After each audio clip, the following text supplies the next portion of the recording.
I have a question for you, Michael, and it has to do with surrender and self-inquiry. And I've read that the two are separate, but that they join toward the end. And I don't know if that knowledge is of any importance at all, because I think I practice both, but I'm very well aware that when I'm surrendering, I feel a need for God to change things because I'm unhappy with it. Otherwise, I wouldn't feel a need to surrender in some way. So I wondered if you could talk about self-inquiry, just the practices, the difference in the practices between self-inquiry and surrender. Okay, very, very good question. Firstly, we don't, if our surrender is genuine, it is not because we want to anything to be changed. That is one of the preconditions of surrender, is that we should ask for nothing, want nothing. That is the aim of surrender is to surrender ultimately, the ultimate aim of surrender is to surrender ourselves entirely to God. As part of that process, or the process of surrender starts by surrendering our will to God. Not my will, but only your will. Because that is the fundamental principle on which surrender is based. From the perspective of the Bhakti Marga, is we first accept God is all-knowing, so nothing can happen without his knowledge. God is all-powerful, so nothing can happen without his consent. And God is all-loving, so whatever happens with his knowledge and with his consent must be what is good for all concerned, because his love is equal. So whatever happens, our small mind may judge certain things. The things we like, we say, oh, this is good. The things we dislike, we say, this is bad. But that's only from our small and narrow perspective. Bhagavan obviously knows better than we do, or Bhagavan or God, whatever we want to call him, knows better than we do. So we accept, but he knows what is truly good for me. What I think is good for me may not be good for me. So we accept that whatever he wants for me is what is best for me. So we give up the desire to change anything. Our only desire is to wholeheartedly accept whatever happens as being according to as being his will for our own good. That's one thing. Regarding them being two self-inquiry and self-surrender being two separate paths that merge in the end, it is not quite like that. That is self-investigation or self-inquiry. From the very beginning, it entails self-surrender, because we cannot attend to ourselves without thereby subsiding. That is the very nature of ego, is it rises, stands, and flourishes by attending to things other than itself. As Bhagavan says in verse 25 of Uḷḷadu Nāṛpadu, he describes ego as a formless phantom, and he says, grasping form, it comes into existence. Grasping form, it stands. Grasping and feeding on forms, it flourishes abundantly. Leaving form, it grasps form. If sought, it takes flight. So the nature of ego, grasping form, since ego itself is a formless phantom, grasping form means grasping things other than itself. The first thing we as ego grasp is we grasp a body. We grasp the form of a body as ourself. Body here doesn't mean just the physical form. Bhagavan says in verse 5 of Uḷḷadu Nāṛpadu, Udal Panchakosa Urum. Body is a form of 5 sheaths. That is, when we experience a body as I, it's always a living body, and it's always a body that seems to be awake. So because it's a living body, it has not only the physical form, it's also got life. That's that. The physical form is what's called Annamaya Kosha, the physical sheath, the sheath composed of food, it means. Pranamaya Kosha is the sheath composed of life. So the life within the body, that's the Pranamaya Kosha. And because the body is awake, within that body there is a mind an intellect and a will functioning. These are what are respectively called the Manamaya Kosha, Vijnanamaya Kosha, and Anandamaya Kosha. So we experience all these five collectively as ourself. That is, though we can distinguish one from the other, we experience them collectively as ourself. I am sitting here, I am talking, I am thinking, I am liking some things, I'm disliking other things, I'm judging, discriminating, reasoning, whatever be the functions of any of these five sheaves, we experience as actions done by us, because we take all these five as ourselves. So the first form, the first form, ego grasp, as soon as it comes into existence, is a body composed of these five sheaves. In other words, the entire package of five sheaves. This is the person we take ourselves to be. This person doesn't exist independent of ego. So when we begin to dream, we as soon as the dream begins, we experience ourselves as a person in that dream world. So it's not that there was a person there and we come into a dream and take that person to be ourselves. The whole thing is our projection. Likewise in waking, this person we take ourselves to be is our own projection. But we cannot rise and stand as ego without projecting a person and taking that person to be ourselves.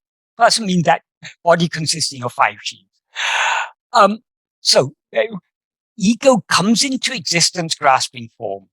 It stands grasping form. And then in the next sentence he says, urupatri undu mika ongam. Grasping and feeding on forms, it flourishes abundantly. That is, having first taken this form of the body to be I, we are consequently aware of so many other forms, both the physical forms that seem to be outside ourselves and all the mental forms that seem to be in our mind, the thoughts, memories, feelings, likes, dislikes, functions of the intellect. All these are internal forms, and they're also external forms. This difference of internal and external, it's only seeming, because actually, according to Bhagavan, the world is nothing but perceptions, and those perceptions are obviously within ourselves. Which is why I said this world is a very small place, because it's contained within ourselves. Having grasped the form of the body as ourself, we then grasp other forms. That is, being aware of anything other than ourselves. We are aware of other things because we grasp them in our awareness. So by grasping things in our awareness, not only do we rise as ego, stand as ego, we also feed ourselves and flourish as ego. So long as we're attending to anything other than ourselves, we are feeding ego. But ego, we seem to be ego only so long as we're looking at other things. If we look at ourselves, has anyone ever seen such a thing called ego? Ego is something that seems to exist only so long as we're not looking at it. If we try to look at ego to see, who am I? Ego will subside and dissolve back into its source, because what we actually are is only that fundamental awareness of our own existence, I am. That is the source from which we've risen as ego. Ego, when we rise as ego, we're always aware of ourselves as I am. So we are never, there's never a moment when we do not know ourselves. However, as ego, we know ourselves wrongly, because we know ourselves, instead of knowing ourselves as just I am, we know ourselves as I am this body, I am this person, I'm so-and-so. So ego is a false awareness of ourselves. And we seem to be ego only so long as we're grasping other things. If we try to grasp ourselves, in other words, if we let go, in order to grasp ourselves, to the extent we grasp ourselves, to that extent we're letting go of other things. And to the extent we let go of other things, to that extent ego will subside. So by investigating ourselves, we are automatically surrendering ourselves. And the mere turning of our attention back to ourselves, however slight it may be, is the beginning of the subsidence of ego. And to the extent to which we attend to ourselves and consequently let go of other things, to that extent do we subside. So we cannot surrender we cannot investigate ourselves, even to the slightest extent, without thereby surrendering ourselves to that extent. When we turn the full 180 degrees, when we turn the full 180 degrees, that means we're aware of ourselves alone. We're not aware of anything else. That is the moment at which ego is dissolved, because at that moment, we as ego experience ourselves as pure awareness. As soon as we experience ourselves with pure awareness, we cease to be ego, which is the mixed awareness, I am such and such a person, and we remain as that pure awareness, I am. So self-investigation entails surrender. There cannot be any investigation without surrender. So it's not that we progress along the path of investigation and eventually we come to surrender. No, from the moment we start on this path of investigation, we have begun on the path of surrender. However, for most people, particularly for people who come from a devotional background, surrender begins even before coming to the path of vichara. That is, for most people who come to the path of surrender, they've come from a devotional background. They are devoted to God.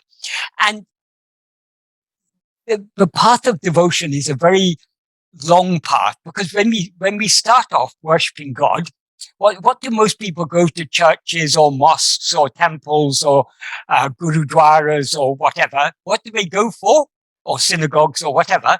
They go to ask God for health, wealth, and well-being, and taking care of the family, and passing exams, and having a happy life, and avoiding all the difficulties, being healthy and not being sick, and all these things. These are the ordinary things, and also because we care for others. If any of our loved ones are sick or undergoing problems in life, we pray for their welfare. And if we are a bit more broad-minded, we see suffering in the world and we pray to God, oh God, please relieve all these suffering. Countries where in Yemen people are being bombed, please relieve their suffering. In Afghanistan, people are now in a very,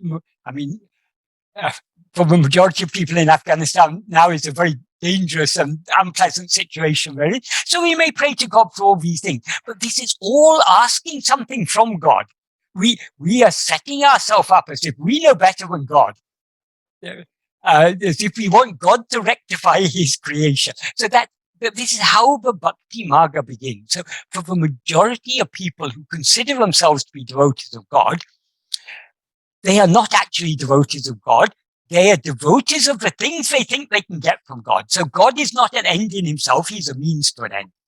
But after many lifetimes of such devotion, slowly, our mind gets purified, and we begin to understand, we begin to become more willing to accept but what God knows best. Whatever God wants, that is what is good for me. So we slowly, our devotion develops from kamya bhakti, that is bhakti for the fulfillment of our likes and dislikes, our wishes and our prayers, to nishkamya bhakti, that is a devotion just for the sake of devotion. That is, we love God for His own sake.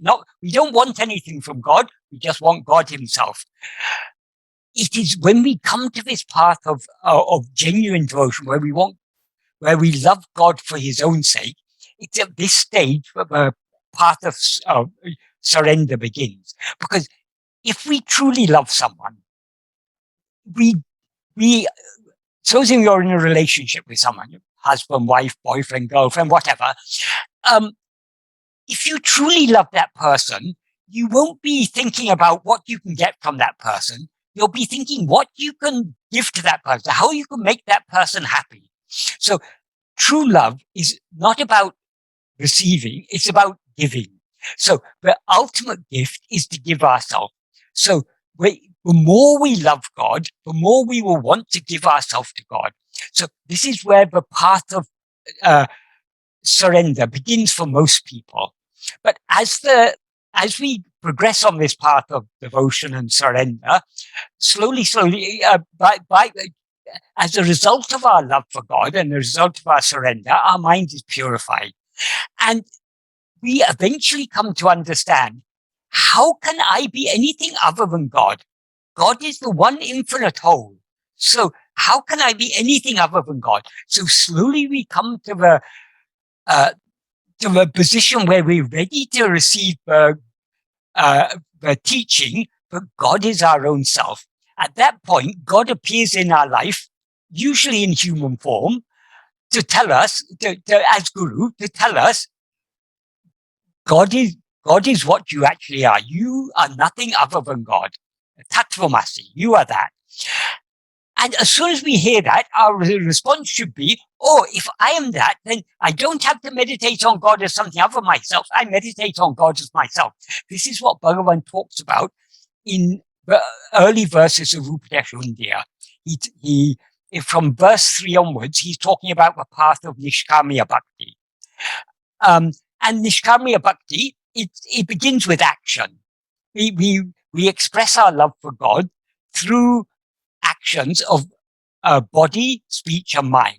The actions we do by body are called puja. The actions we do by mind are called japa, and by speech are called japa, and by mind is called meditation. That is the actions we do for the love of God, not for what we can get from God, but for the love of God alone. So these, in this order, Bhagavan says, are purifying. That is, if you do puja, if you worship God physically, and worshipping God physically doesn't mean just going to a temple or church or mosque or synagogue or whatever. That is, once we recognize that God, once our love for God grows, we begin to see, we begin to see everything is God. That is, we don't actually see that, but we begin to consider everything as God. So, for example, if we see a hungry person and we want to feed that person, when we feed that person, we don't feel, oh, I'm well off, so I'm in a better position, so I can feed this person. We don't look down on that person. We consider that person to be God, and we give them food with that devotion, considering it's God who's come to me in the form of this poor person, and this is an opportunity for me to offer something to God. So, I mean, that's just one example. We can do ritual worship. We can do worship by serving other jivas, whether humans or non-humans. If we see suffering animals, we see God in the form of that animal suffering, and so we want to. So there are various types of puja. Isn't limited only to ritualistic worship or worship within a place of worship. There are so many ways in which we can worship God. This is what Bhagavan says in verse 5 of Upadēśa Undiyār. Then in verse 6, he talks about japa, and he says, better than singing loud stotras, japa is good. Better than japa done aloud, japa done softly within the mind is good. Better than japa done softly within the mind, mental japa is good. That is a form of dhyana. And when he says each one is better than the other one, what he means by better is more efficacious in purifying the mind. Because what he said in verse 3 was nishkarmiya karma. That's action done without desire for the love of God.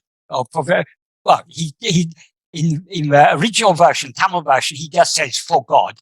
It implies for the love of God. In the Malayalam version, which he wrote in Ūڵḻamviḍā, he actually expressly said for the love of God. So it's the love of God that motivates us to do nishkarmiya karma. We're not doing action for gaining anything, but just as an expression of our love for God.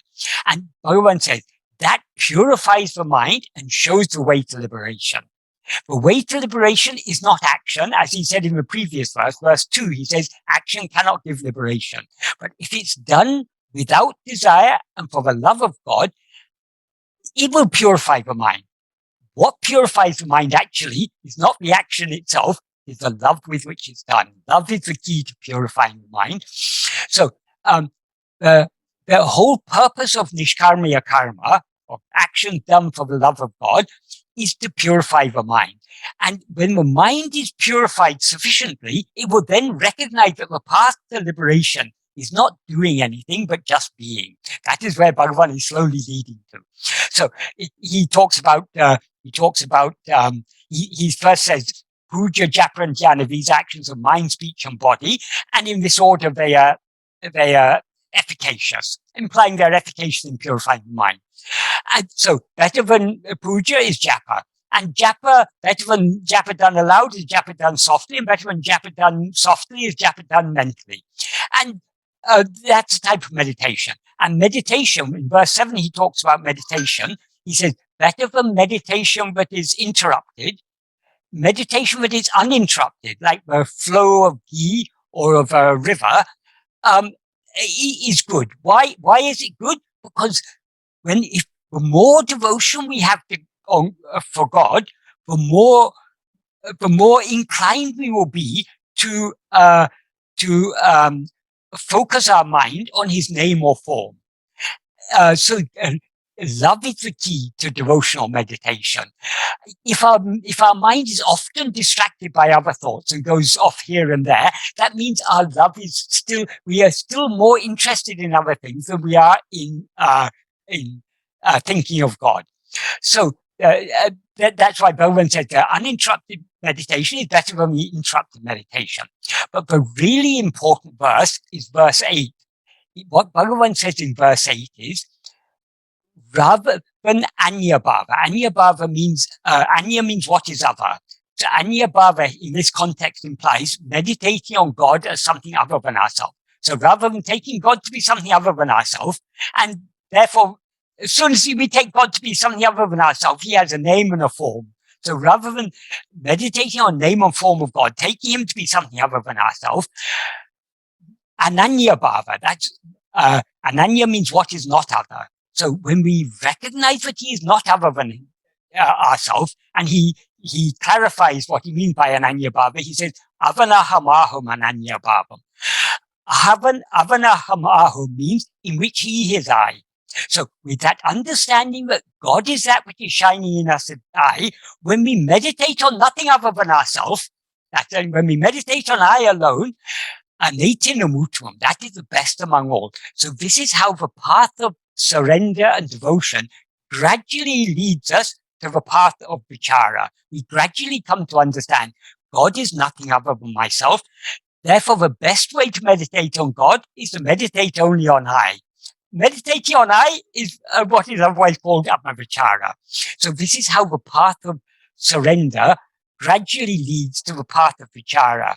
And then in the next verse, verse 9, he says, by the strength of meditation, bhava balatina, the meditation he's referring to in verse 9 is the ananya bhava he talked about in verse 8, the meditation on nothing other than ourselves, which he says is best among all. So by the strength of that meditation on ourselves, in other words, by the strength of self-attentiveness, bhavana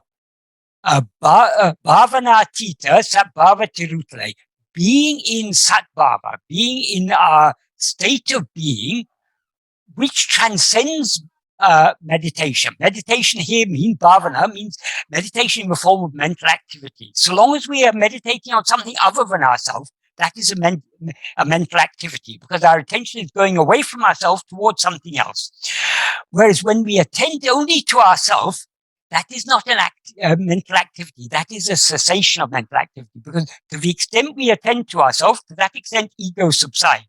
And to the extent ego subsides, to that extent, we cease doing and remain just as being. So this is what Bhagavan describes in verse 9 as being in satbhava. Satbhava means, it means the state of being. It can also be taken to mean real being, but the main meaning is state of being. That in that context, bhava means state and sat means being. So being in our state of being, in other words, being as we actually are, that is parabhakti tattva. That is the true nature of supreme devotion. And then in verse... Could I ask a quick question? Yes, certainly. Before you go on too far beyond what you've been talking about so eloquently. Yeah. This is not my eloquence. This is Bhagavan's eloquence. He's written all this in Upadēśa Undiyār, but in very compact form. Yeah, well, don't forget where you are, because I'd like you to return to it. But yeah, for me personally, it was a very sad day when I found that I was going to no longer use the word God, for many, many reasons, for decades and decades of reasons. I never thought that day would come. I didn't anticipate it. I didn't enjoy it, but I can see how it's the only frame of mind to have about that word God. And I'm going to cite two things you said. Why shouldn't you say the word God? Well, because it historically has always referred to duality, an entity outside of self.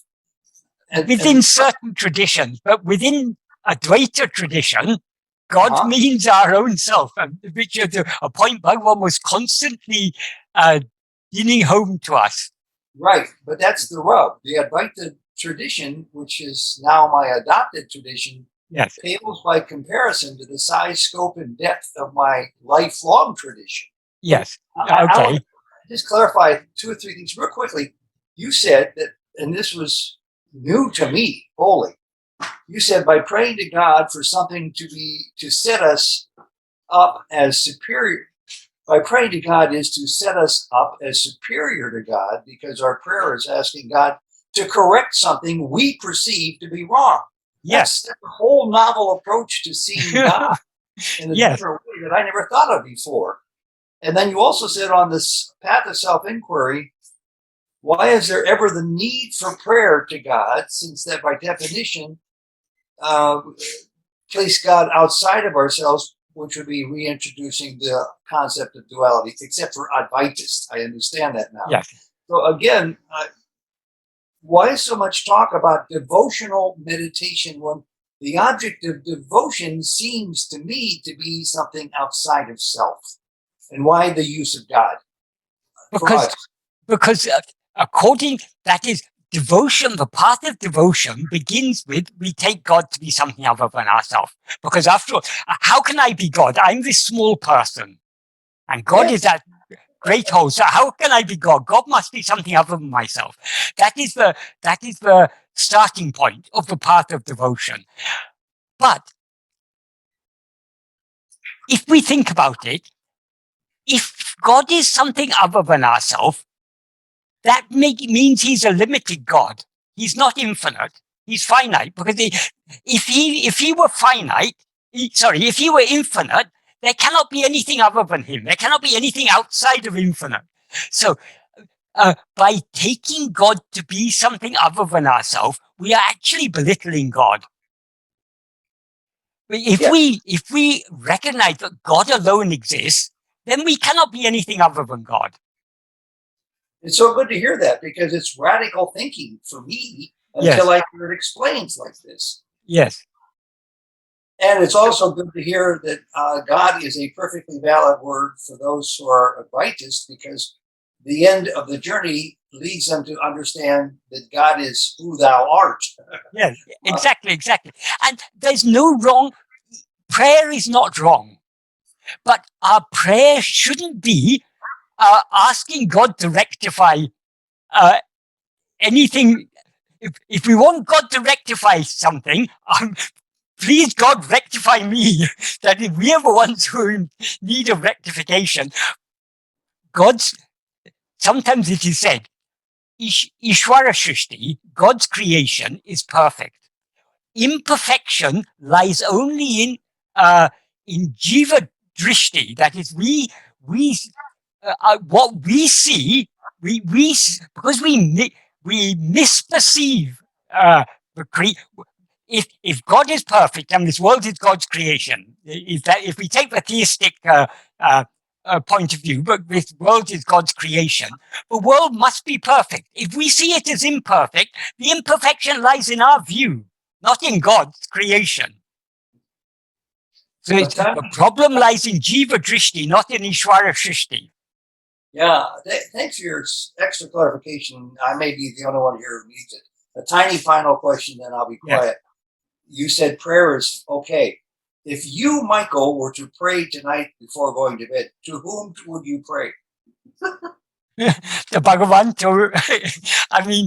but Bhagavan is not something outside of ourselves. No, Bhagavan appears in the form of Arunachala, in the hill form of Arunachala, and in the human form of Ramana.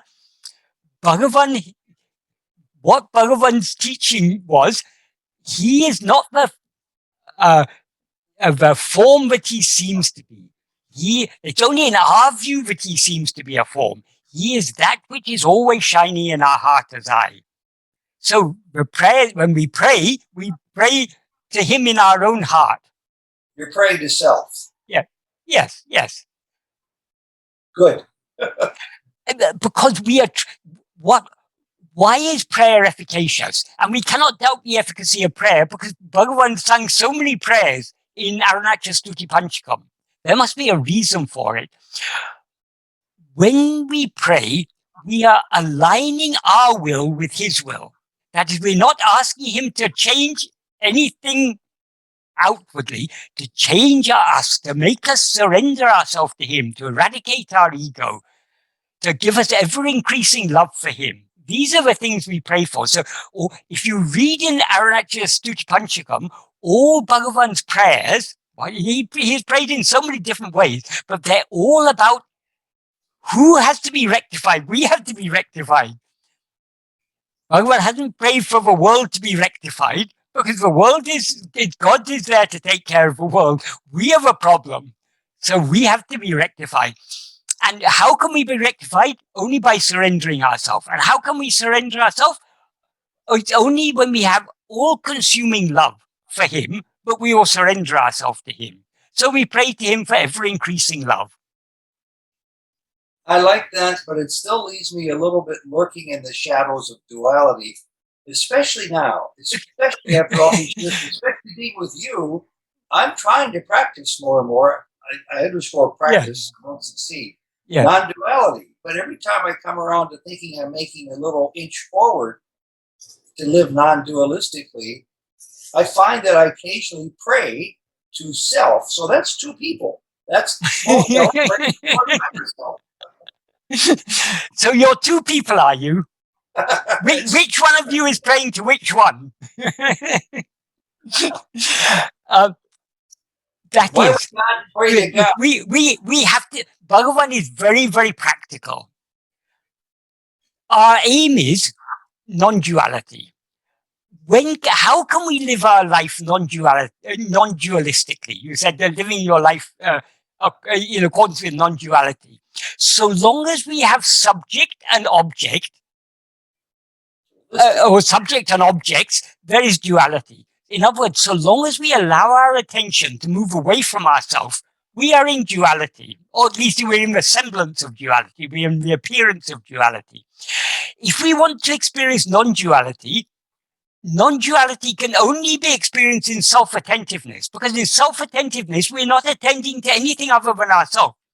So the subject and there's no object other than the subject. The subject is attending to itself.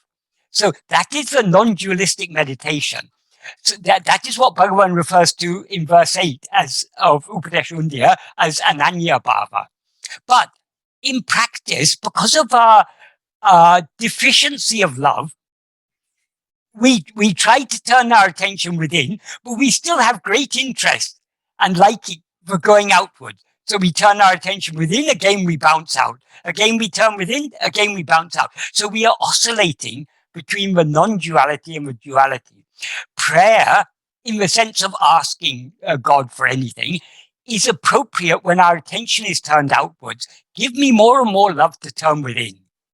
That is what we should be praying for. Why do we pray that? Because our attention has come outwards. When we try to turn back, it keeps on coming outwards. So we feel very helpless. We feel our Vishaya vasanas are so strong, we feel we are fighting an uphill battle. So we pray for help. And to whom else can we pray for help except to our own reality? Because there's nothing other than ourselves. We've got ourselves in this mess. We've got to get ourselves out of this mess. So when you say that, it's a training more than it's a realization. It's a training, let's say, me. I don't want to point my finger at anybody else. Trying to learn to live non-dualistically. It's a training of praying less and less from subject to object. Yes. It's pray only to self. I mean, it's to be, only to be, I guess. See, because you know what? But Bhagavan said the greatest of all prayers is surrender. And what is surrender? Turning our attention within. So ultimately, words are not necessary. The true prayer, or the highest prayer, is when we leave thought and word behind and remain just as we are. That is why Bhagavan says, by the strength of that Ananya Bhava, being in Sat Bhava, which transcends all bhavana, is Parabhakti Tattva. That is the highest devotion. And I think you said earlier, it struck me as powerful, that true surrender is to have a precondition of no desire for anything. Yes. So long as you're asking God for this or that, that is anything other than what God wants. What God wants is that we surrender to Him. So our prayer should, in one way or other, be praying for surrender. If we pray for anything other than surrender, we are not surrendering ourselves to God. We are making demands. We are wanting this or wanting that. So we haven't even begun to, we're not surrendering our will to God. How can we surrender ourselves to God when we're not even willing to surrender our will to God? This is a process of continuing clarification for me, Michael. Yeah. I thank you. Bhagavan's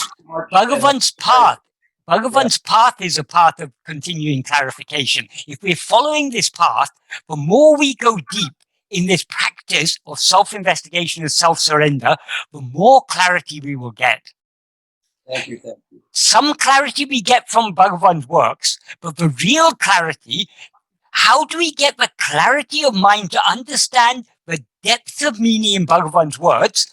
Only by the practice of self-investigation, self-surrender. So this path is all about clarity. As we go deeper and deeper in this path, we get more and more clarification. Our ultimate goal is that infinite clarity of pure awareness. When we lose ourselves in that infinite clarity of pure awareness, that is our destination. That is the goal. That is the end of all endeavor. So till then, we are seeking greater and greater clarity. Bhagavan himself in one of the verses of Arunachala Navamanimalai, he says, Arunachala tiluru karuna karaparaman arunāra padamei porunadu suṭṛu modu. Well, I'll get the, it's a very beautiful verse. This is a great assurance Bhagavan gives us. I'll find the meaning of this verse and tell you. Arunachala tiluru karuna karaparaman arunāra padamei. That means the red lotus feet of the Supreme Lord, the abode of grace, who dwells in Arunachala. Porunadu suṭṛum odu varunadi patriulam marulnadu atru nitamum terulnadu ulatinil. That means with a heart, or it literally means in a heart, or with a heart that always seeks clarity, being bereft of desiring and of the mental delusion of being attached to wealth, country, relatives, caste, and so on. So there, Bhagavan explicitly talks about the heart which is seeking clarity. So Bhagavan's path is all, when we are investigating ourselves to find out what we are actually are, we are seeking clarity of awareness, to be aware of ourselves, clearly aware of ourselves as we actually are. That is the clarity we are seeking. And then he said, those who are steadfast in seeking sublime grace, in a heart which is seeking clarity, will subside in the ocean, will subside in the ocean of bliss, achieving destruction of ignorance on earth, that's in this very lifetime, and always experiencing grace like the rays of the rising sun. To put it all together, because it's all one, it's one long sentence.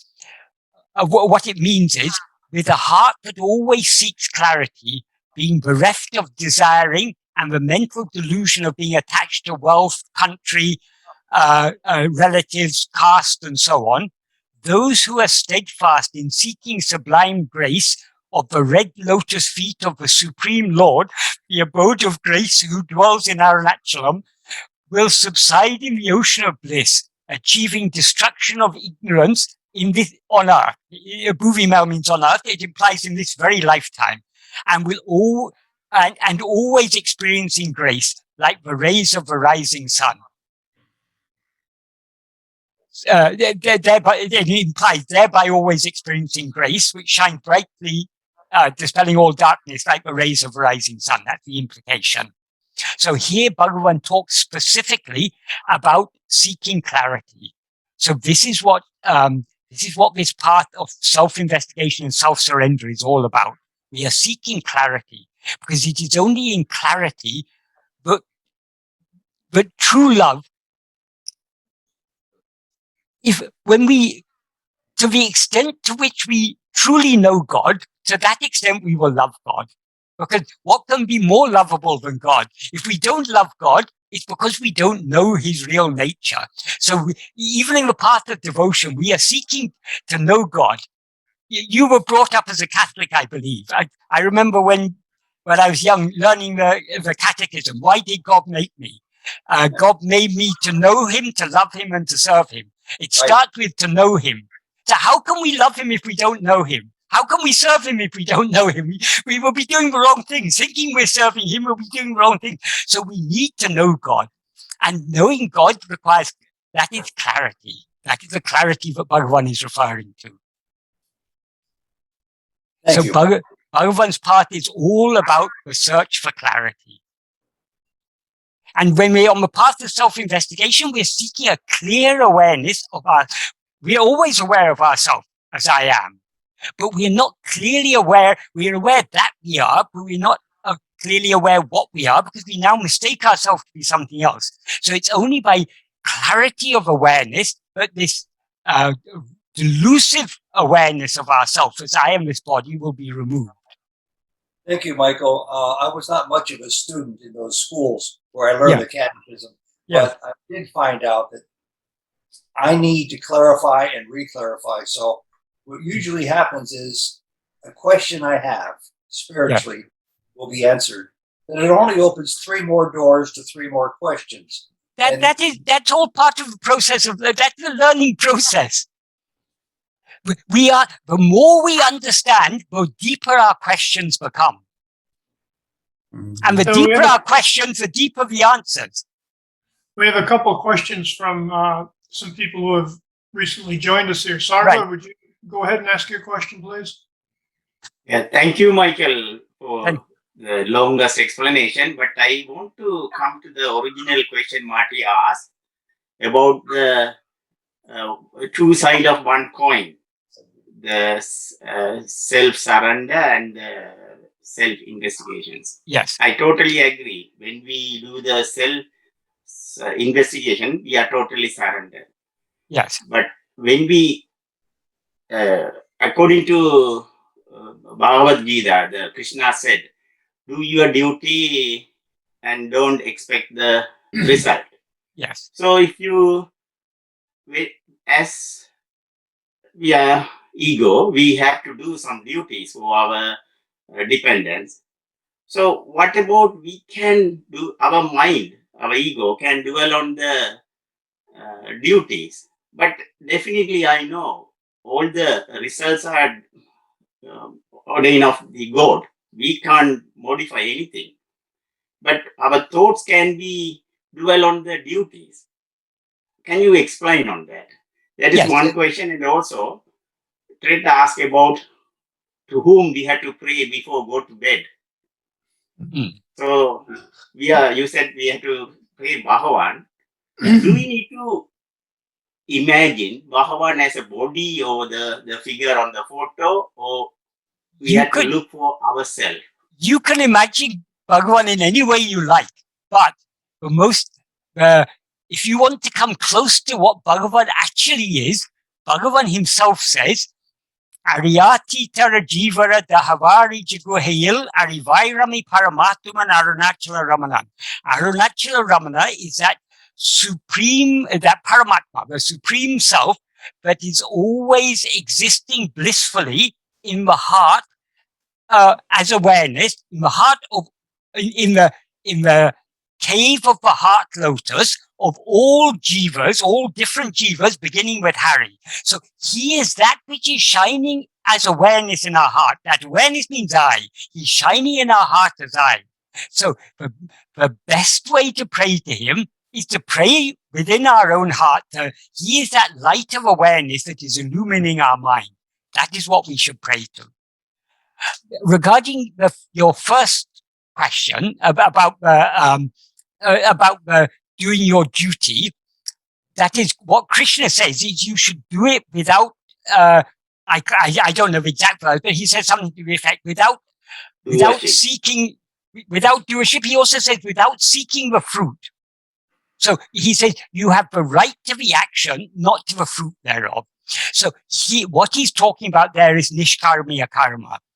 Nishkarmiya karma means action that is not motivated by desire.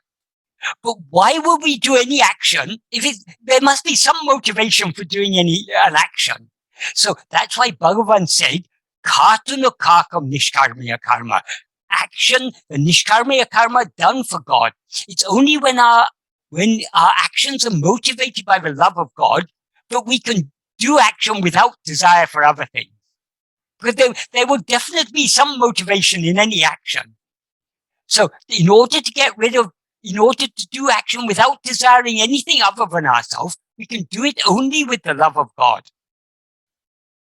So that is the key to nishkarmiya karma. So for Bhagavan, it's sometimes said there are 4 yogas, karma yoga, bhakti yoga, jnana yoga. And even Bhagavan seems to concede that. For example, in verse 10 of Upadēśa Undiyār, a verse I was just coming to before Ted asked his question, what Bhagavan says in verse 10, udita idatil odungi iratal, adu karmamum bhaktium undipara, adu yogamum jnanamum undipara. That is, subsiding and being in the place from which we rose. What is the place from which we rose? Only I am. So subsiding and being as I am is the implication. That is karma and bhakti. That is yoga and jnana. So Bhagavan seems to be there talking about the 4 yogas. But if we look closely at the earlier verses, he doesn't take karma yoga to be separate from bhakti. The early stages of bhakti are what are called karma yoga or nishkarmiya karma, because we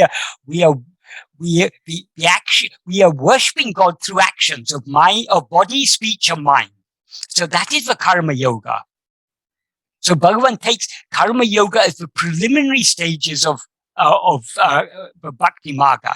But eventually, when we come to understand that God is not something other than I, we go beyond doing action, because meditating, doing worship physically, or doing japa vocally, or meditating mentally, these are all actions of body, speech, and mind. But attending to ourselves is not an action. It is a cessation of action, because to the extent to which we attend to ourselves, to that extent does ego subside. And along with ego, all its activities subside. So self-investigation is not an activity. It is a cessation of activity. It is a state of being, not doing. So karma yoga is bhakti up to the stage where we come to this ananya bhava, and instead of attending to God as something other than ourselves, we recognize God is that which is shining in our heart as I, and we attend to him as I. And as I said, this is how the bhakti marga of devotion, surrender, which begins in with bhakti marga, merges into jnana. And this makes clear the path of this path of self-investigation, that is the pinnacle of the path of devotion, is nishkarmiya devotion. That is greater than karmiya devotion, nishkarmiya devotion. The pinnacle of nishkarmiya devotion is surrender. And the pinnacle of surrender is Atma-vichara. So Atma-vichara is the bhakti marga in its purest form. This is where the bhakti marga is ultimately leading to, is to this path of vichara. And this requires the greatest love of all, because we cannot investigate ourselves without thereby surrendering ourselves. So if we're not willing to surrender ourselves, we won't be willing to investigate ourselves. We'll find all sorts of excuses. No, I looked inside, but I couldn't find that I. Bhagavan says we have to find the I. I looked and looked, I couldn't find any I at all. As if we're looking for something other than ourselves. So we make all sorts of excuses because we don't want to surrender ourselves, because we cannot investigate ourselves truly without by surrendering ourselves. So it requires that willingness, that love to surrender ourselves. Then only will we be willing to investigate ourselves. So this is a very pinnacle of the path of devotion.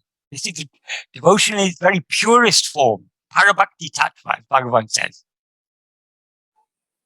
No, what I mean, I have surrendered everything. So whatever. Namaskaram. No. I know.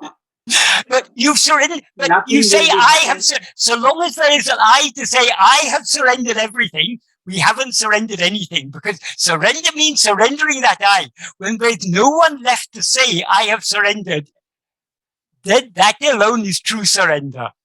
No, the thing is, what I meant it. Whatever, we can't do anything. Everything is done by him. But we are the instrument to do that. But I am not doing any self-investigations, because the statement saying both are each side of one coin. That's what I want some clarification. With surrendering everything without self-investigation, can't we do that? You can do to a limited extent, but you can surrender. Maybe you can surrender your will to a certain extent, but you cannot surrender your will completely without surrendering yourself, the one whose will it is. That is, so long as there's ego, it will have Vishaya vasanas. So we can only, to a certain extent, surrender our will to God without surrendering ourselves. Ultimately, if we want to surrender our will completely to God, we need to surrender ourselves. And in order to surrender ourselves, we need to investigate ourselves. That's why Bhagavan says in the 13th paragraph of the first sentence of the 13th paragraph of Nāṉ Ār, Anma chintane tavira, vera chintane kalambavataku satram idam kodamul, Atmanishta paranai iripade, tanne isanaku alipadam.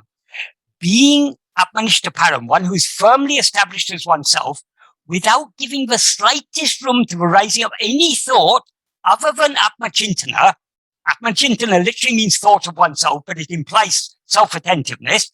So we need to be so keenly self-attentive, but we thereby give no room to the rising of any other thought. If we are so keenly self-attentive, we are then being Atmanishta param, and that is giving ourselves to God. So we cannot give ourselves to God without investigating ourselves. Thank you. Right. And Steve, go ahead and ask your And question. we cannot surrender ourselves without surrendering the I that says, I have surrendered myself. So the statement, I have surrendered myself, is a patently false statement. Even Bhagavan never said, I've surrendered myself, because it would be false.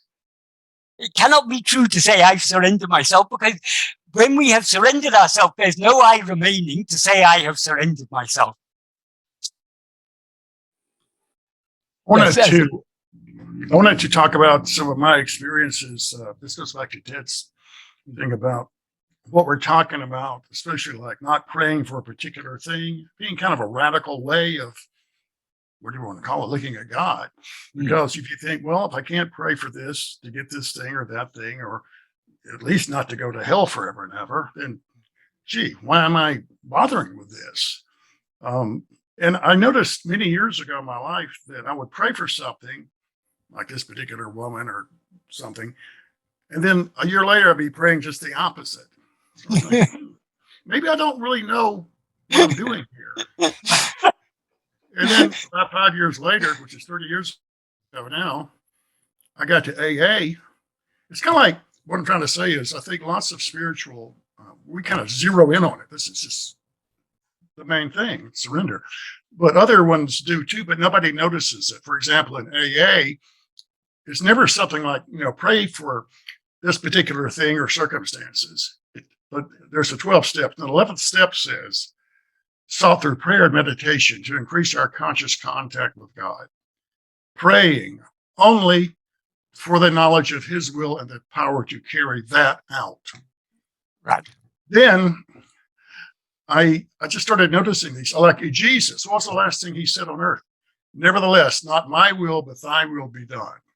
It wasn't like, hey, kill these people. He said, no, forgive them for they know not what they do. So really the surrender, giving up, don't give these pinpointed, like delivery boy prayers. God, I want this, and then after that, let me think. I'll take to not do that. It's radical. It's like, why are we bothering with this? Is what I think a lot of people think. So just noticing those connections in my life, like I don't know what to pray for, made it easy for me 30 years ago to sort of latch on. It was a little bit of a shock, but to more readily accept the thing about praying only for the knowledge of God's will and the power to carry. Wow, that makes things simpler, really. Yes.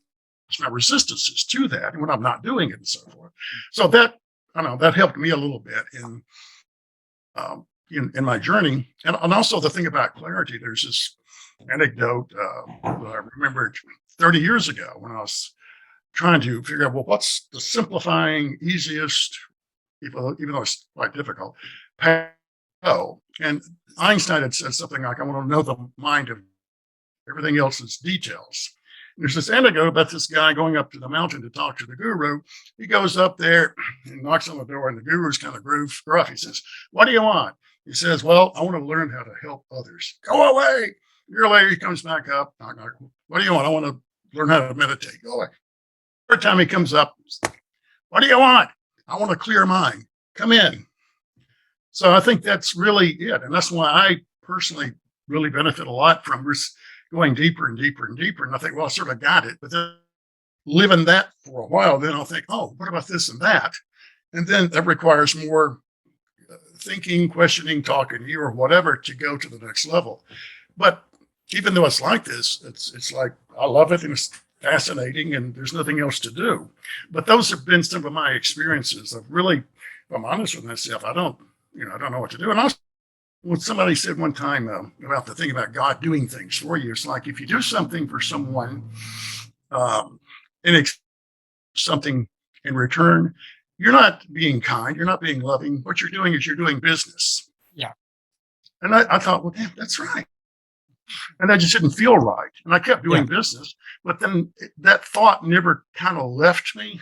So when I was laying out what I want, I couldn't quite say it with the same fervor and belief that I had earlier. And again, a while ago, I noticed that the things I was praying for were things that wound up killing me sometimes. Anyway, I want to mention that just to make the fact that lots of other spiritual traditions talk about this thing of just praying, willing God's will and so forth, rather than the particular things. But nobody quite notices it that much.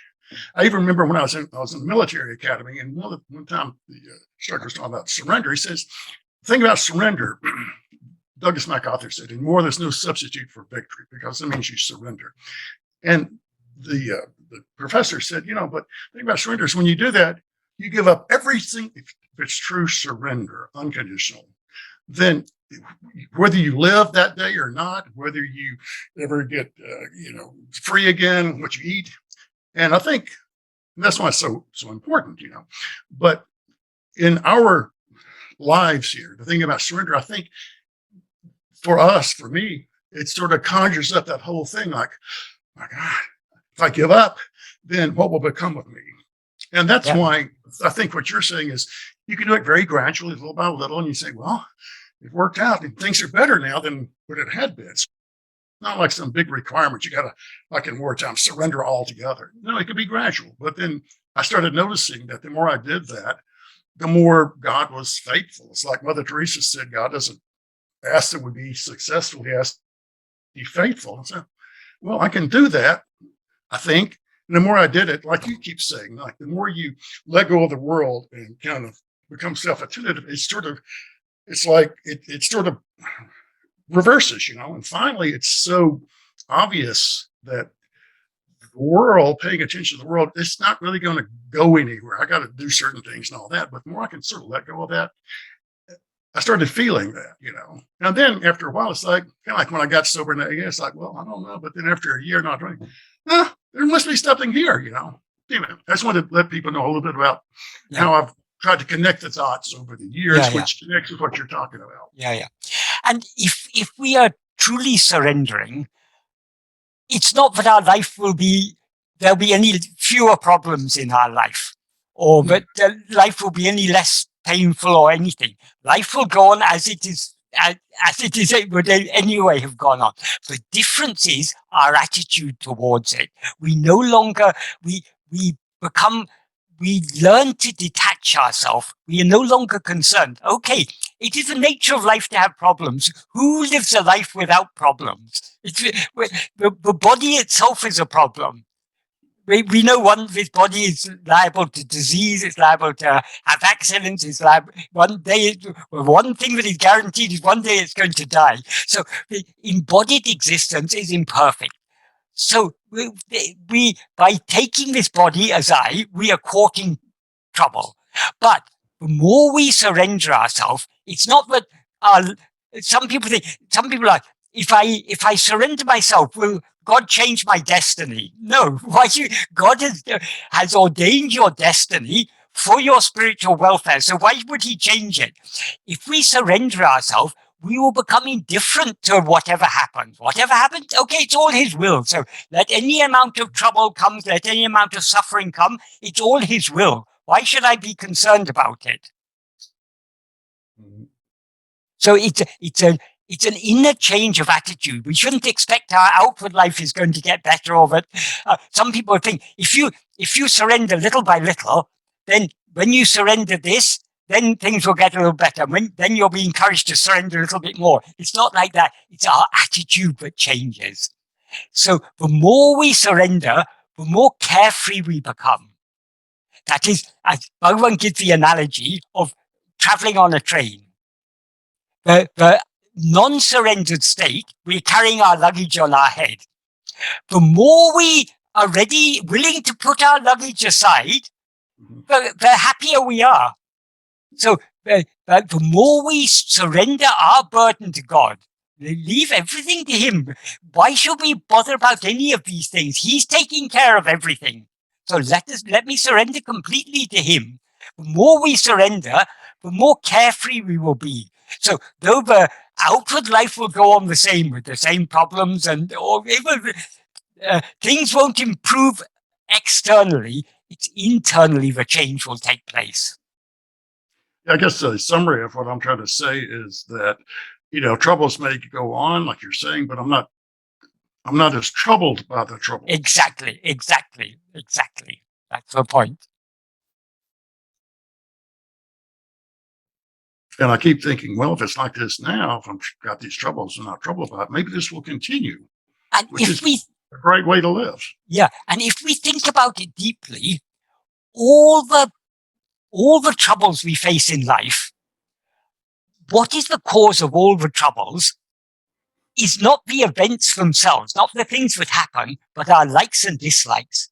When things happen that we like, we're very happy. Oh, now life is going fine. When things happen that we don't like, we think, oh, this is bad. We get angry with God. Why did God allow this to happen to me? Why me? What have I done wrong? So, but it is all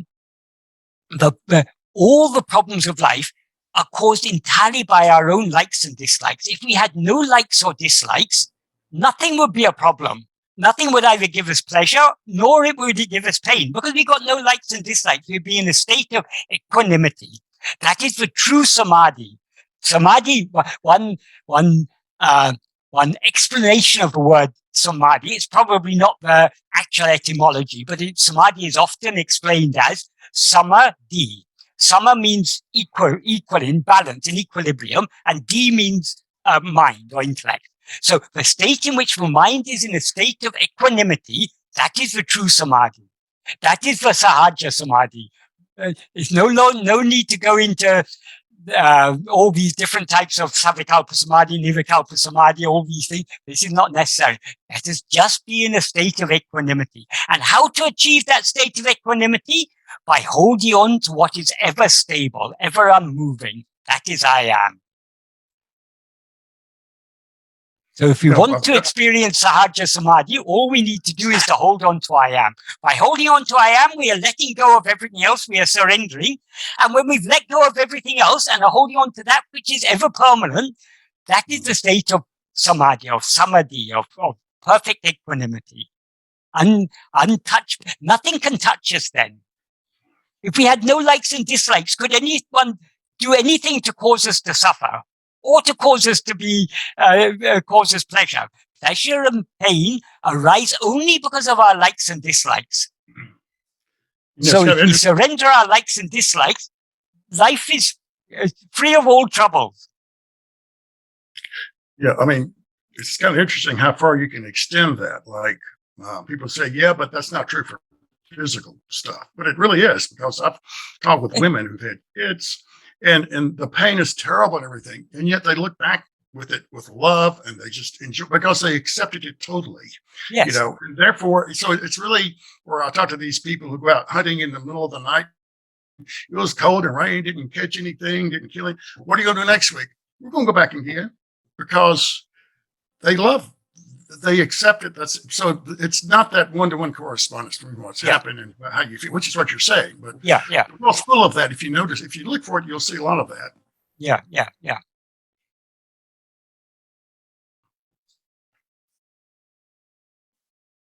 It seems to me, Michael, that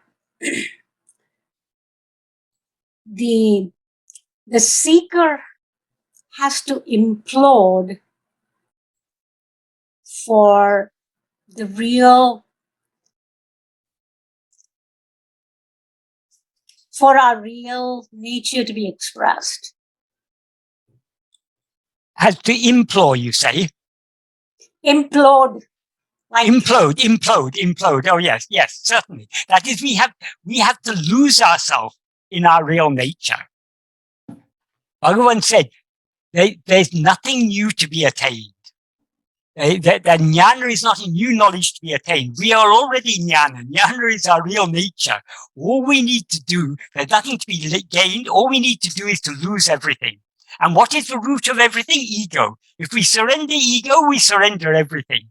And that state in which ego is dissolved back into the pure awareness that we actually are, that is, as you say, you can describe it as the state of implosion. That is the state of complete dissolution. That is the Mahapralaya, the great dissolution, the final dissolution. Michael, may I ask a question? Yes, certainly. Sometime in my closer association with awareness, I feel that my personal self is melting away, is becoming less. And sometimes it causes fear in me because I feel like my personal self is like dying. There's like a fear of death. But I'm so attracted to awareness that I just keep going. It's like I can't stop. We are like the moth going round the candle flame. The candle flame is very, very dangerous. If we go too close to the candle flame, we'll be burned. But the attraction is so powerful. We continue going round and round the candle flame until eventually we get too close and we get swallowed by it. So yeah, fear is very common on this path because so long as there is desire, there will be fear. So long as we have a desire to retain our separate existence, we will be afraid of surrendering ourselves. We'll be afraid of losing ourselves. But once we've been caught in the tiger's jaws, once we've been attracted to this path, there is no turning back. We may delay the process by trying to go away to this or that, but we will keep on being drawn back to this. And eventually, one thing, our fears are groundless because we will never be destroyed until we are wholly ready to give ourselves. When we are willing to give ourselves wholeheartedly, then only will he swallow us. Will we dissolve back into that? Will we be absorbed back into that infinite clarity of pure awareness that we actually are? So our fears are groundless, but the fears are just a symptom of our lack of willingness. When we become entirely willing, the fear will go and we will happily give ourselves. Does that answer your question? I don't know if it was quite a question, but that was a good analogy. And over time, I am getting more and more drawn towards awareness, in spite of sometimes feeling the fear, but it's like you said, fear can be a great blessing. Fear can be a very powerful trigger. When Bhagavan got that intense fear of death, when fear of death comes to most of us, where does our mind go? We begin to think about our relatives, all the things that we hold dear. We begin to think of those things.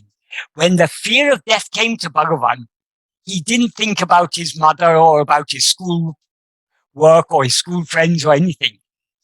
What he feared to lose was not his identity. We fear to lose our identity, because if we lose our identity, that is when the body dies, we cease to be the person we are now, and we are thereby separated from all our loved ones, and everything, our whole identity is lost at the time of death.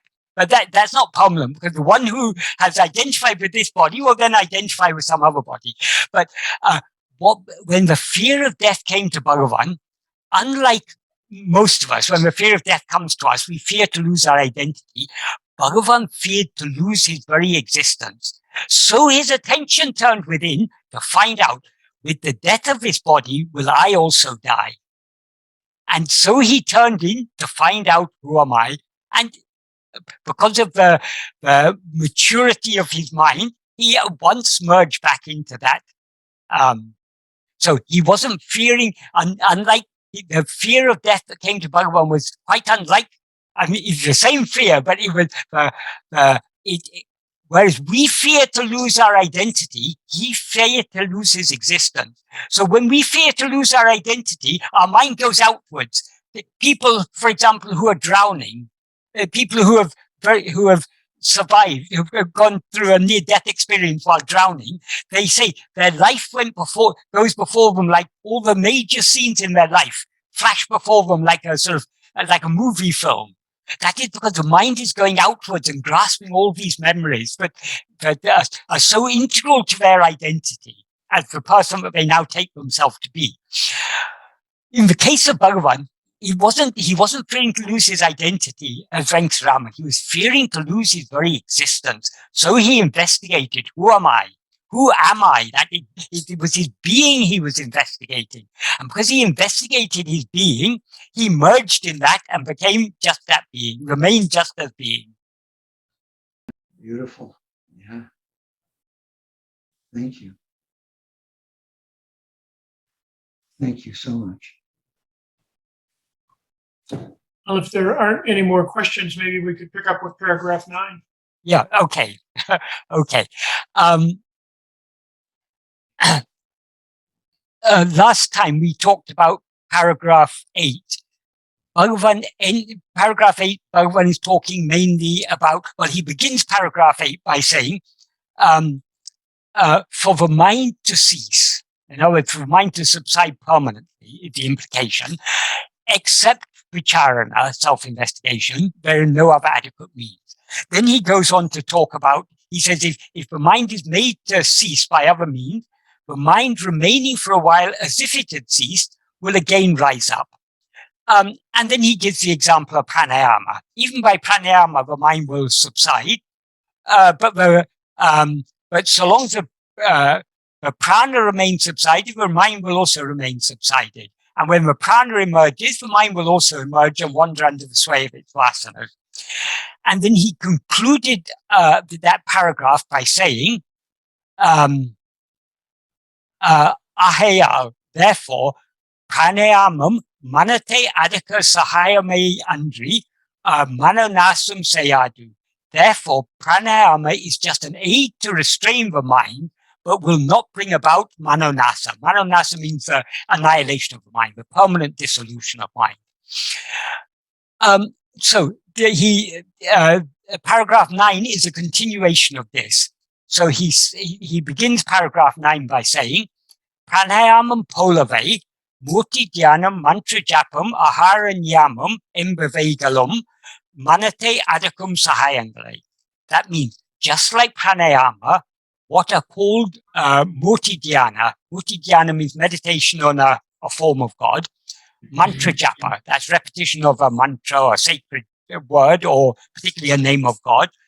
And ahara niyama, restriction of diet, are all only aids but restrain the mind.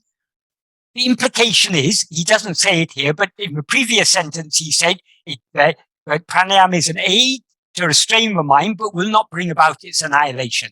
So the implication here is, these means will not bring about the annihilation of mind. They're only aids to restrain the mind. As I say, murti dhyana, murti means a form of God. So murti dhyana means meditating on a form of God.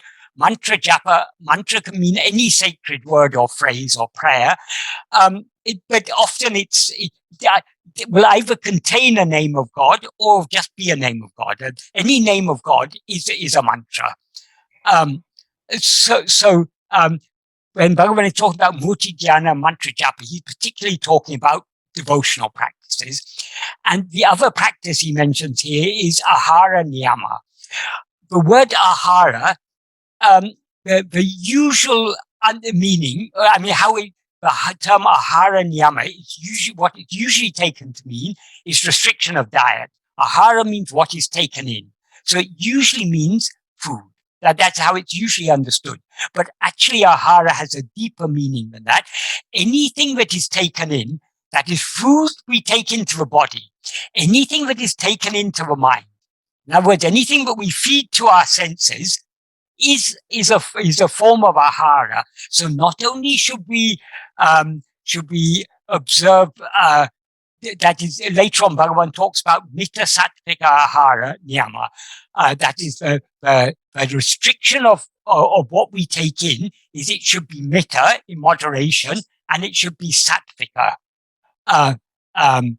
Sattvika means it's conducive to sattva, to a state of calmness and equanimity. Sattva literally means beingness. So it's what is conducive to a calm and clear state of mind. That is sattvika. So it's not only the food we take, which should be in moderate quantities and conducive to a calm and peaceful state of mind and clear state of mind, also what we take in through our five senses. So nowadays, we have so many things bombarding our senses through television, through internet, cinema, online, so many things. The vast majority of films nowadays seem to be, a lot of them are very violent, or they're about sex or whatever. They're about things that are likely to draw our mind outwards. So most of the things that we feed to our senses, that are abundantly available to us nowadays, these are not sattvika. And most of it, or the majority of people, overindulge on these things. Not only are they non-sattvic, they also take in undue quantities. So we should minimize, we should reduce the quantity. That is, mita means in moderate quantity. So just like our food should be in moderate quantity, what we take in through the senses should be in moderate quantity, and it should be of a sattvic quality. So these are the practices Bhagavan is talking about here. So he begins by talking about the first two, Murti Dhyana, Mantra Japa. He explains how these can be useful in this path, in what sense they can be efficacious. So in the next sentence, second sentence, he says, Murti Dhyana Talum, Mantra Japa Talum. That means by Murti Dhyana and by Mantra Japa, Manam Ekagrate Adekiradu. By both Murti Dhyana and by Mantra Japa, the mind attains Ekagrata. Ekagrata means one-pointedness. That is grasping just one thing. The mind holds on to one thing. That's the literal meaning of Ekagrata, holding one thing. It implies being one-pointed or single-minded. And then he gives an analogy in the next sentence. Just as if one gives a chain in the trunk of an elephant, which is always moving, swinging about. Well, I'll just read the basic meaning, and then I'll expand it. Just as if one gives a chain in the trunk of an elephant, which is always moving, that elephant will proceed grasping it without grasping anything else. In exactly the same way, the mind, which is always moving, will, if one makes it habituated on any one name or form, remain grasping it alone. We slightly expand that to bring out the implied meaning. Just as if one gives a chain in the trunk of an elephant, which is always moving, swinging about, trying to catch hold of something or other. That's the nature of an elephant. The trunk is always trying to catch this or that. So if you're taking an elephant through a village street, for example, you don't want it to be grabbing vegetables from the vegetable seller or grabbing perhaps grass from a passing bullock cart or anything. So you want the elephant not to be grasping this or that as it goes along. So the mahu, the elephant, the person who looks after and drives the elephant, will give it something heavy to hold, usually a chain. So because it's holding the chain, it won't be trying to hold this or that. Likewise, so if mind is given is given a chain, it will proceed holding on to that chain without trying to grasp anything else. In exactly the same way, the mind, which is always moving here means the implication is it's wandering about, thinking of something or other. That is, the nature of mind is to always be roaming here and there. As Bhagavan says in one of the verses of Akṣaramaṇamālai, ūrsuṭ ūḻamviḍā, duṇaikkaṇ ḍaḍaṅgiḍa uṇṇaṛa haikkāṭ aruṇācalā. ūrsuṭ means this mind which is going around the world. That literally means what that implies. The mind which is always wandering here and there, thinking about this and that in the world. ūrsuṭ ūḻamviḍā,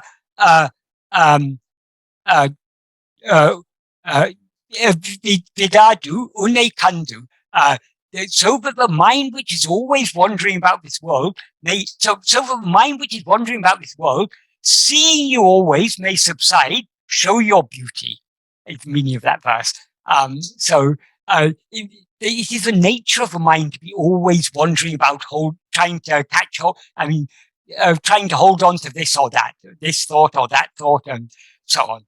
So if the nature of the mind is to be always wandering about here and there, but if one makes it habituated to holding on to one name or form, it will remain holding on to that name and form, and thereby it will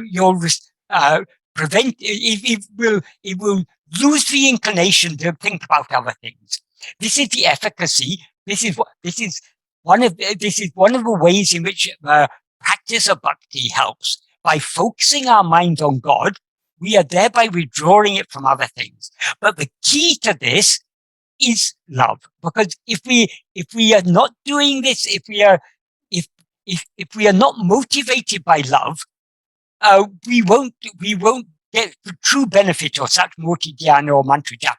Some people, for example, they will meditate on a form of God or on a mantra, a name of God or something, with some aim in mind. but they want to get some power from God, or they want, yogis do all sorts of meditation with an aim to achieve this or that, to achieve siddhis or to achieve power or something. If you're doing it you're not actually, you may be strengthening the mind by gaining one pointedness, but this is not the one pointedness that is required, because you're still harboring desires in your heart. But what Bhagavan is talking about in this context is not that meditation done for any kamyata purpose. He doesn't specifically mention here nishkamya, but the implication is nishkamya. It must be motivated by true love, not for gaining this or that from God, but we should meditate on a name and form of God for the love of God alone, as Bhagavan makes clear in the early verses of Upadēśa Undiyār that I spoke about earlier. So it's Bhagavan is here talking about the path of bhakti, where meditating on a name or form of God is one of her practices. And then he goes on in the next sentence to say, because of the way in which the mind spreads out as innumerable thoughts, each thought becomes extremely weak. That is, if we are constantly allowing our mind to wander here and there, to be thinking of so many things, our mind will lack one pointedness, and so it becomes weak. To the extent to which we become single-minded, we can see this even in worldly things.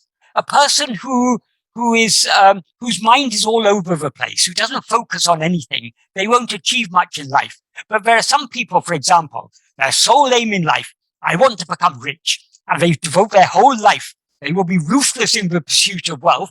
Their mind is so single-minded on that pursuit of wealth, they achieve what they desire because of the focus. Of course, it's also because of destiny. They couldn't without destiny, but that's beside the point. I just say this to point out that if we focus on, if you want to master a subject, if you want to study history or science or philosophy, if you want to go deep in the subject, you've got to be very one-pointed. You've got to give up other interests and focus on that.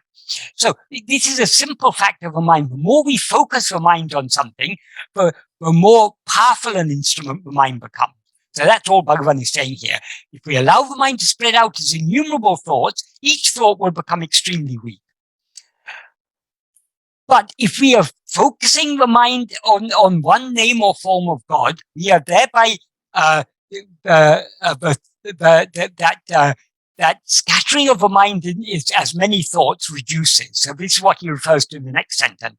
When thoughts reduce and reduce, for the mind which gaining ekagratanmaya, that means one-pointed nature, had thereby gained strength, Atma-vichara will be easily accomplished. So what Bhagavan implies here, if we practice mantra japa and murti dhyana with love, and cultivate that love to such an extent that we are able to hold on to that name and form of God, that is, to focus our mind single-pointedly, one-pointedly, or single-mindedly on that one name or form of God, the mind will thereby gain strength. Then when we come to Guru, and Guru says, the God whom you're worshipping with so much love, the God who you're meditating on so much love, is that which is always shining in your heart as I. To know that God, you must know yourself. When such a mind that is matured through devotion is directed on this path of Atma-vichara, the Atma-vichara will be easily accomplished, because the mind is already has become strong by being focused on a name or form of God with great love. Bhagavan doesn't mention love here, but the implication is here. So this is how meditating on a name or form of God with love can become an aid to Atma-vichara. If we've trained our mind to meditate with love on a name or form of God, when we are directed to this path of Atma-vichara, we will very easily be able to accomplish this. This is how people who follow the path of bhakti marga and never seem to be attracted to jnana marga at all, when finally they come to the Guru, or when finally Guru comes into their life and manages to turn them around, like in the case of Ramakrishna Paramahamsa. He had so much devotion to Mother Kali. And he was just like a child, and she was his mother, and he was wholly absorbed in love for her. But then Totapuri came. Totapuri was a very strict Advaitic sannyasi, and he came, and he wanted to teach Ramakrishna Advaita. But Ramakrishna said, "Oh, first I have to go and ask my mother." Totapuri thought, what is this? He's a grown man, he has to go and ask his mother. He imagined maybe his mother is living in the same temple, he had to go and ask his mother. Of course, what he means by his mother was Kali. So after some time, Ramakrishna Paramahamsa came back and said, "Okay, fine. Mother Kali has told me that she has sent you here and that I have to learn from you. So I'm willing to learn. What is it you've got to teach me?" So then he taught him a path of Advaita. And at first, Ramakrishna was having great difficulty when he was trying to turn his mind within. His mind kept on, the image of Kali kept on appearing before him. So he told Totapuri, "I'm not able to do this because whenever I try to turn my mind within, this image of Kali appears." Then he said, cut that image with the sword of jnana. Because he's taking his mother, Kali, had told him that the goddess Kali had told him to follow what Totapuri said. So he followed Totapuri's instructions. When that image of Kali appeared with the sword of jnana, that implies with the discrimination. He turned his attention back within and he merged within. So he attained that Advaitic realization very easily because of his mind gained that one-pointedness through the great love with which he was meditating on the name and form of Kali. So that's a very good example of that. But nobody can attain jnana except by this path of vichara. Some people say, "Oh, there are so many people who followed other paths and attained realization. So how can you say Atma-vichara is the only way?" If they truly attained realization, if the realization that they attained was the dissolution of ego, which is alone the true realization, they must have investigated themselves. So, but because of the purity of mind that they had gained from other practices, they had that one-pointedness. But when they turned their mind within, they were able to succeed very easily in this path. Bhagavan isn't here recommending that we follow these other paths, because Bhagavan made it very clear in other places that in order to purify the mind, in order to get one-pointedness of mind, the best practice of all is Atma-vichara, because if we're meditating on a name or form of God, that's still something other than ourselves. So we have to then turn our attention back towards ourselves. And if our mind is much attached to a name or form of God, as was the case in the case of Ramakrishna Paramahamsa, that name and form will become an obstacle. So we have to then go beyond that. We have to that is a special effort is needed to turn the mind within and to leave that name and form behind. But if we are training the mind from the beginning in the path of Atma-vichara, this is the most efficacious, as he says in verse 8 of Upadēśa Undiyār, rather than taking God to be something other than ourselves, Anya Bhava, if we take God to be nothing other than ourselves and meditating on him as I, that is anatya namuttamam. That is the best of all. That is the most efficacious way to purify the mind. And that is the only means by which we can eventually eradicate the mind. So when we are practicing Atma-vichara, we are not allowing the mind to move away from ourselves at all. So we are training it in the direction in which we want to eventually send it. Sadhuam used to give an analogy. There's a town 50 miles north of Tiruvannāmalai called Vellore, and there's a town 30 miles south of it called Tirukkoilur. He said, if you're given a cycle and asked to go to Vellore, if you've never ridden a cycle at all, the best way to learn to ride a cycle is to learn to cycle on the road to Vellore. Because by the time you've gone 15, 20 miles, you'll have you'll have found out how to cycle, and then the rest of the journey becomes relatively easy. If instead of that, you train yourself to cycle on the road to Tirukhoilo, by the time you've learned by the time you've mastered the art of cycling, you may be 15 or 20 miles closer to Tirukhoilo, but you're now you're now 65 or 70 miles further away from Vellore. So the best, what Bhagavan always recommended of his own accord is to take the vichara from the very beginning. But for those who have come on other paths, he's explaining here the efficacy of these other paths, but not necessarily recommending them. And then in the final sentence of this paragraph, he says, by mita sattvika ahara niyama. As I explained earlier, mita means moderate. It means moderation. It implies moderate quantities.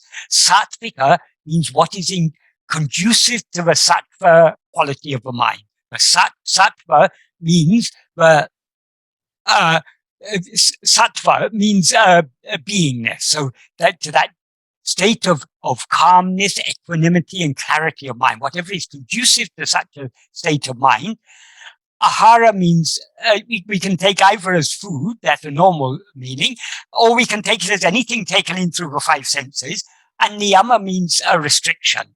So Bhagavan says, by mita sattvika ahara niyama, which is the best among all restrictions, the sattva guna of that is, guna means quality, the quality of beingness, calmness, and clarity of the mind increasing. For self-investigation, help will thereby arise. That is, to the extent to which the mind becomes sattvic, to that extent it will be conducive to practicing Atma-vichara. Bhagavan in another place, he gave, not only in one place, I think it's recorded in Vichara Sangraham, but Bhagavan actually quite often used this analogy. He said, why is a sattvic state of mind conducive to this path? If the mind is under the sway of tamas, tamas means the quality of dullness. It is like trying to separate the threads of the fine threads of a silk cloth with a blunt crowbar, with a blunt iron bar. If you're trying to separate it, it's very difficult to separate the threads of a very fine threads of a closely woven silk cloth. If you've got a needle, you can slowly separate the threads and take the cloth apart. But if you've just got a blunt crowbar, it's very difficult to do anything. So trying to investigate ourselves with a mind that is full of tamas means a dullness, and in that dullness, all the vices arise: greed, and pride and anger and all these things. So that's a tamasic mind. In such a tamasic mind, it will be very difficult for them to investigate and find out who am I. Someone with a tamasic mind. For someone with a rajasic mind, rajasic means it's very, very active. So Bhagavan compared trying to investigate ourselves with a rajasic mind to trying to find a very small object that has fallen fallen somewhere on the ground in the dark, using the flame of a lamp that's flickering in the wind. If the flame is unsteady, it's very difficult to see anything. We need a clear and steady light to find some small object lying on the ground. This doesn't mean that we have to wait till we attain sattva guna before we can undertake this practice. But to the extent to which we have a sattvic guna, to that extent, this path will be relatively easy. And the nature of the mind is constantly fickle. There are times when our mind is in a more tamasic condition. There are times when it's in a more rajasic condition. There are times when it's in a more sattvic condition. So we shouldn't give up our self-investigation just because we're in a relatively tamasic or a relatively rajasic condition. But when we're in a relatively sattvic condition, we should take full advantage of that. So Bhagavan isn't trying to discourage us from the practice. He's just pointing out why the sattva guna is conducive to self-investigation. And to maintain that sattva guna, the food we take in, the quality and quantity of the food we take in, and the quality and quantity of what we take in through our senses all affects the state of our mind.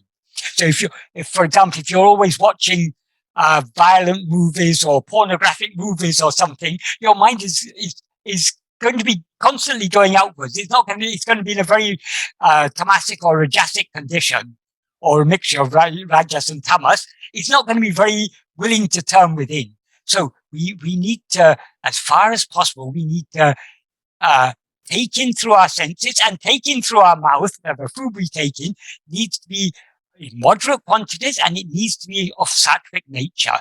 Sattvic nature means those foods that are, one of the basic things for sattvic food, it should be vegetarian. It shouldn't be, if food that is being produced by causing harm to other animals, whether meat or eggs or something, or even in the modern day, in the context of the modern day world with all the cruelty that's involved in the modern dairy industry, even milk.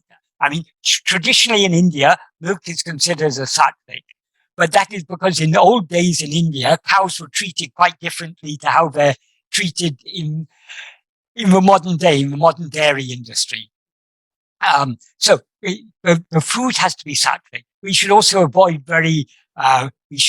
intoxicants, alcohol and other intoxicating drugs and tobacco and all these things. These all are either rajasic or tamasic, or, for instance, alcohol. If you drink a moderate amount of alcohol, it tends to have a rajasic effect on you. If you drink excessive amount of alcohol, it will have a tamasic effect on you. Eventually, you'll pass out. So, all intoxicants and also very spicy food that will excite the passions. Those things. So, generally, fruits, vegetables, and very simple vegetarian or vegan food is in moderate quantities is what is most conducive to having a sattvic state of mind. And as far as what we take in through the five senses, reading Bhagavan's teachings, or keeping the mind dwelling on that, using the five senses to take in things that will keep the mind dwelling on this subject is most sattvic. So studying Bhagavan's teachings is the most sattvic ahara we can take in through our five senses, because his teachings are constantly reminding us of the need to turn within.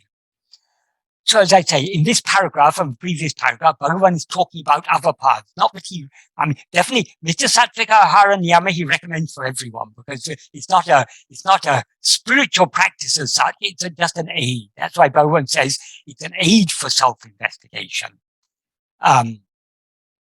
It will give rise to an aid for self-investigation. It will become an aid for self-investigation. But it's not. We don't take it as a spiritual practice as such, whereas Murti Dhyana and Mantra Japa, they are spiritual practices, as is pranayama. And he's explained here how these can, how the limitation, these are means to restrain the mind, but they will not bring about the destruction of mind. In order to bring about the destruction of mind, we have to come to this path of vichara. So this is the 9th paragraph. So this 8th and 9th paragraph, these in a way are digressions from the main part, but it was in answer to some of the questions that were asked by Shiva Prakasham Pillai. But from the next paragraph onwards, so the next 2 paragraphs are particularly important, because there Bhagavan is talking about Vishaya Vasanas, which is the main obstacle we're up against when we're trying to turn our mind within. So Bhagavan talks about Vishaya Vasanas in the 10th and 11th paragraph. Then in the 12th paragraph, he gives us an assurance about Guru's grace, that once we have been brought to Guru, our salvation is assured.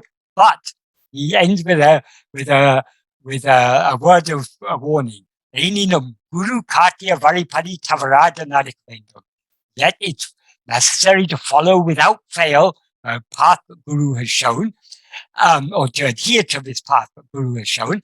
And then in the 13th paragraph, he talks about surrender. 14th paragraph, he talks about happiness. 15th paragraph, he talks about God, but God doesn't actually do anything. Everything happens by the mere being, by the mere presence of God. So he talks about nature of God in the 15th paragraph. In the 16th paragraph, he talks about the futility of endless studying of scriptures. But what we cannot gain self-knowledge from studying books. We have to, what we are seeking to know is within ourselves. We have to turn our mind within. And he gives there a very beautiful definition of Atma-vichara. Keeping the mind always fixed in oneself, that alone is Atma-vichara. That's 16th paragraph. 17th paragraph, he talks about 16th paragraph. Sorry, 17th paragraph is about just like there's no point in studying all the different tattvas, all the different ontological principles that are said to make up the whole all objects. Our aim is just to know, to reject all these tattvas and to know ourselves. So he gives there the analogy of rubbish, sweeping up rubbish. We don't analyze the rubbish that is to be swept up and thrown away. We throw it away. So all this, here Bhagavan continuing his critique of all the endless study of sastras, because if you study all the different texts, you learn innumerable concepts about all these different tattvas and everything, which are of no use to us when what we are seeking to know is only ourselves. And according to Bhagavan, tattva means thatness or itness. It means reality. According to Bhagavan, there is only one tattva. Though the different schools of philosophy in India different schools enumerate different tattvas. According to Bhagavan, there's only one tattva. In Arunachala Akṣaramaṇamālai, Bhagavan sings, Tāne tattvam. Oneself alone is the reality. Reveal this to me yourself.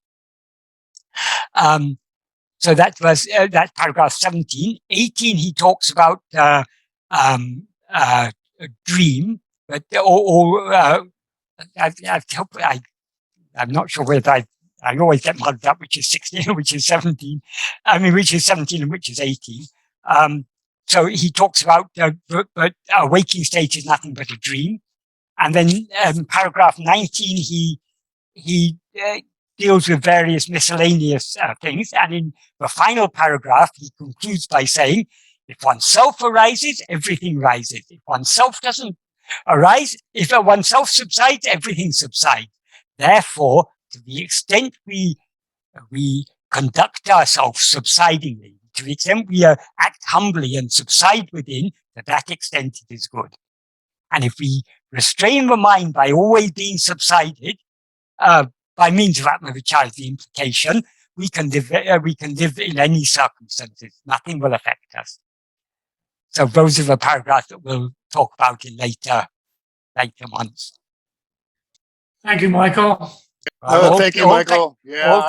All thanks to Bhagavan. Thank you, Michael. Thank you, Michael. Well, it's all Bhagavan. I'm not. Whatever I've talked about is what Bhagavan has taught us. So I'm not saying anything of my own. So it's all thanks to him only. You carry the message well. Well, even that's his doing. He can use even most worthless instrument to do his work. To write his verses, he used to cut off the edges of the newspaper. That is the borders of the newspaper. He used to cut those off and stitch them into little notebooks in which he'd write his verses.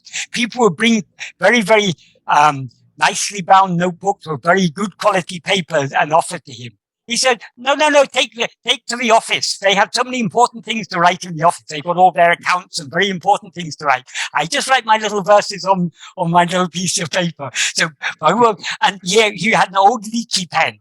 People would bring very costly Parker pen or Schaefer pen or something and offer to him. He said, no, not necessary. Give it to me. They will have use for it in the office. This old pen is serving me. It's been serving me for a long time. It's perfectly okay. So he will use the most worthless instruments to do the greatest work.